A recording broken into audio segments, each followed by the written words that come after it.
Hello, Adams Elementary. I'm Mrs. Shuck. I teach fourth grade. I miss seeing everybody's faces and hopefully everybody's staying healthy. I'm going to read today a book for you called Make Way for Ducklings. This was a book that my dad actually gave to my boys. He gave each of a copy to my boys because he was born in Boston, as I was too, but he grew up about 7 miles from where the story takes place, from the Boston Public Gardens. So I'm sharing this because this has a special place in my heart today. So while I'm reading this, I'm using something called Novel Effect, and it works with a lot of different books.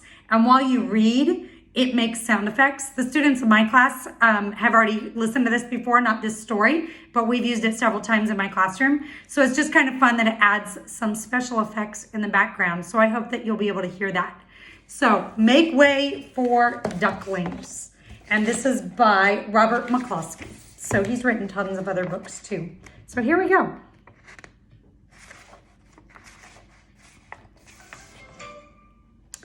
Mr. and Mrs. Mallard were looking for a place to live. But every time Mr. Mallard saw what looked like a nice place, Mrs. Mallard said it was no good.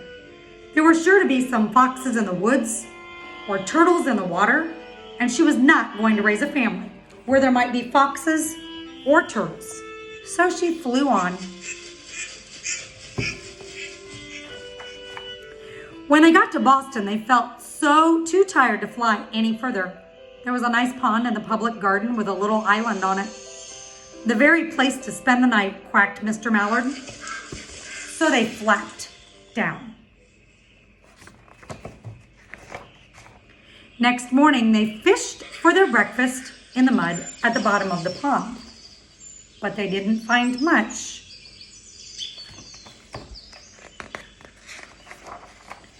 Just as they were getting ready to start on their way, a strange, enormous bird came by. It was pushing a boat full of people, and there was a man sitting on its back. "Good morning," quacked Mr. Mallard, being polite. The big bird was too proud to answer, but the people on the boat threw peanuts into the water. So the Mallards followed them all around the pond and got another breakfast better than the first.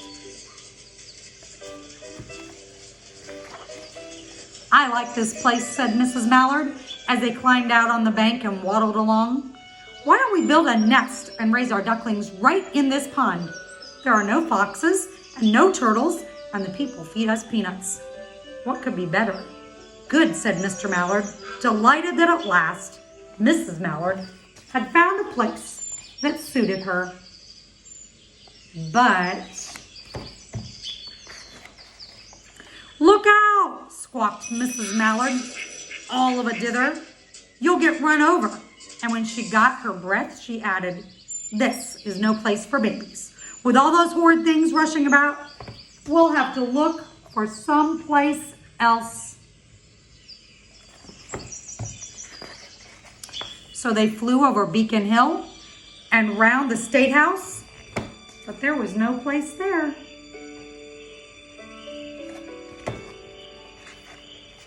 They looked in Louisburg Square, but there was no water to swim in.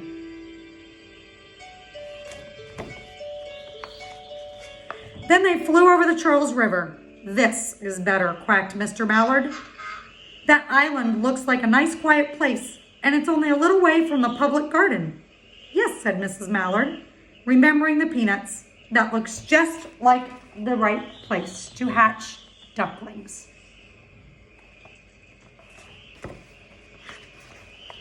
So they chose a cozy spot among the bushes near the water and settled down to build their nest. And only just in time, for now they were beginning to molt. All their wing feathers started to drop out, and they would not be able to fly again until new ones grew in.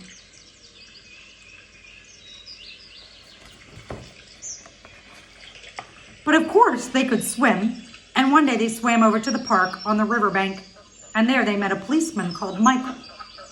Michael fed them peanuts, and after that, the Mallards called on Michael every day.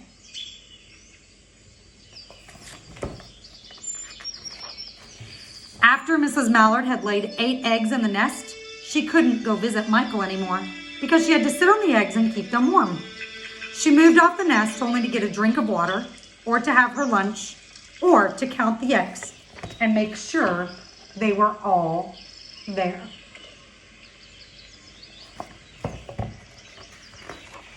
One day the ducklings hatched out. First came Jack, then Cack, and then Lack, then Mack, and Knack, and Owack, and Pack, and Quack. Mr. and Mrs. Mallard were bursting with pride. It was a great responsibility taking care of so many ducklings, and it kept them very busy. One day, Mr. Mallard decided he'd like to take a trip to see what the rest of the river was like further on. So off he set. "I'll meet you in a week in the public garden," he quacked over his shoulder. "Take good care of the ducklings." "Don't you worry," Mrs. Mallard said. "I know all about bringing up children." And she did.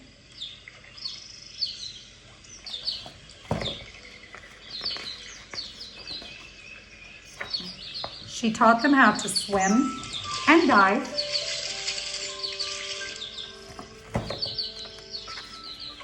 She taught them how to walk in a line, to come when they were called, and to keep a safe distance from bikes and scooters and other things with wheels.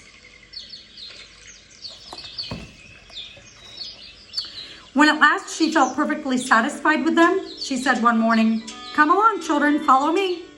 Before you could wink an eyelash, Jack, Cack, Lack, Mack, Knack, Owack, Pack, and Quack fell into line, just as they'd been taught. Mrs. Mallard led the way into the water, and they swam behind her to the opposite bank.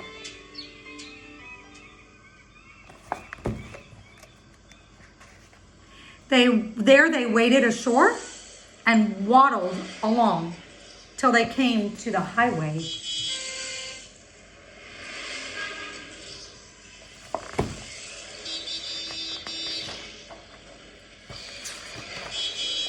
Mrs. Mallard stepped out to cross the road. Honk, honk, went the horns of the speeding cars. Quack, went Mrs. Mallard as she tumbled back again. Quack, quack, quack, quack, went Jack, Cack, Lack, Mack, Knack, Owack, Pack, and Quack, just as loud as the little quackers could quack. The cars kept speeding by and honking, and Mrs. Mallard and the ducklings kept right on quack, quack, quacking.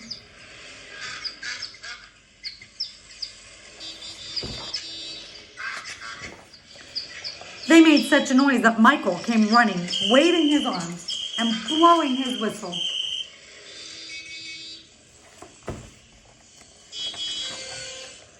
He planted himself in the center of the road and raised one hand to stop the traffic and then beckoned with the other, the way policemen do, for Mrs. Mallard to cross over.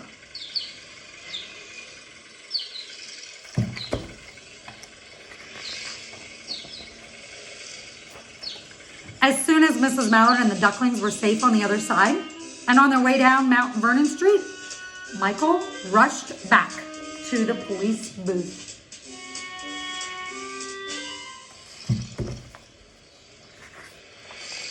He called Clancy at headquarters and said, "There's a family of ducks walking down the street." Clancy said, "Family of ducks? What? Ducks?" yelled Michael. "Send a police car quick."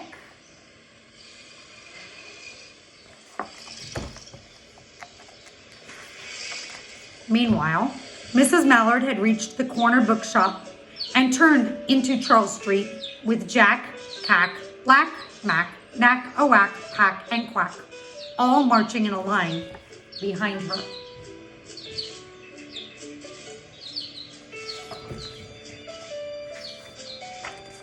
Everyone stared. An old lady from Beacon Hill said, "Isn't it amazing?" And the man who swept the street said, "Well, now, ain't that nice?" And when Mrs. Mallard heard them, she was so proud, she tipped her nose in the air and walked along with an extra swing in her waddle.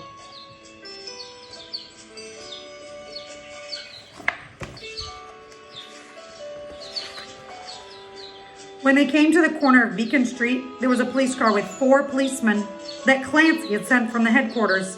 The policemen held back the traffic so that Mrs. Mallard and the ducklings could march across the street.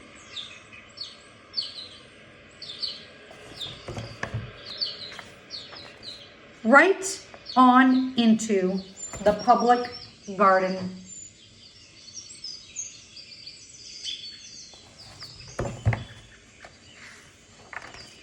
Inside the gate, they all turned around to say thank you to the policeman. The policeman smiled and waved goodbye.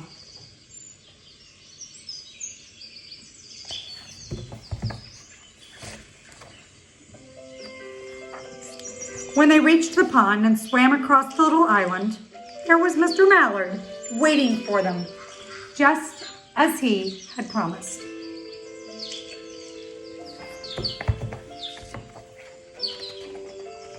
The ducklings liked the new island so much that they decided to live there. All day long they followed the swan boats and ate peanuts.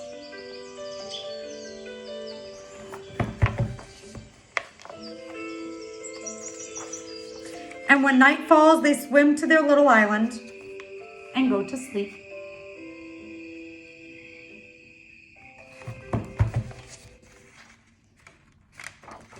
I hope you liked my story.